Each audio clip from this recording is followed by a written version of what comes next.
Hey guys, today I want to share a personal story about my friend Emma. I've known her since we were kids. She was always the one cracking jokes, the one you'd never expect to see upset. But beneath that easy smile, there was so much she was battling alone. Emma seemed to have life figured out. She had a good job, a cool apartment, and she'd join me at the gym at least 3 times a week. You'd see her in a bright pink headband, laughing with everyone, never missing a set. Nobody ever suspected she was wrestling with heartbreak and self-doubt behind the scenes. Then came the breakup. The guy she trusted completely, someone who showered her with affection and big promises, did a complete 180, leaving her feeling blindsided and betrayed.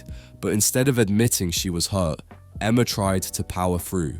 She told me, "I'm good, don't worry," whenever I asked. Deep down, she knew something had to change.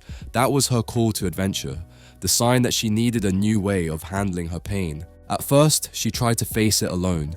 Then she started hearing the same advice from different places. A close friend, a motivational podcast, and even one of our gym buddies who'd gone through a rough divorce. They all said, "You need to feel this. You can't just bottle it up." Slowly, it sank in. She realized this wasn't weakness. It was a roadmap to real healing. Emma decided to open up.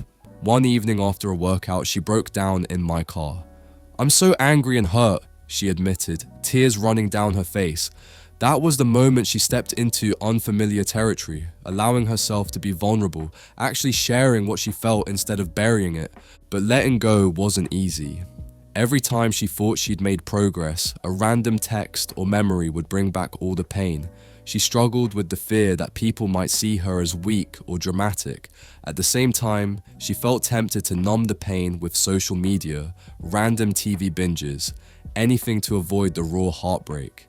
Each day became a small test of whether she could face her emotions rather than hide. As she dug deeper, Emma confronted her biggest limiting belief. "If I show my pain, I'm not strong." This was huge for her. She'd grown up in a family that didn't talk about negative feelings, a place where crying was seen as a failure rather than a release. Overcoming that mindset felt like fighting a dragon made of her own self-doubt. One Friday night, I got a call from her. She was barely able to speak through sobs. It was the lowest she'd felt in a long time. "I'm tired of feeling like this," she told me. "I'm tired of feeling broken." She was right at the edge, questioning whether she even deserved happiness. It hurt to hear her like that. For the first time, she admitted how lonely and scared she really was. But in that darkest hour, she made a choice. What if I stop resisting how I feel and just let it pass through me? She tried something new, turning off her phone, journaling all the rage and sadness, and allowing herself a good cry. And surprisingly, once she allowed the emotions to flow, she felt something shift. The heaviness started to lift. From that moment on, Emma found a new kind of strength. It wasn't about ignoring heartbreak, it was about acknowledging it. She began talking more openly with people she trusted, admitting when she was having a rough day, and finding healthier outlets, like taking solo hikes or practicing yoga. It was a stark contrast to the always fine Emma we used to see. Emma still goes to the same job, the same gym, but she's different. When you talk to her, you notice she's calmer, like a weight's been lifted. She'll tell you how taking the time to feel actually freed her from the constant loop of heartbreak. She walked back into her old routines with this fresh perspective, one she now wants to share with others who might be where she was. The Emma you see today is grounded.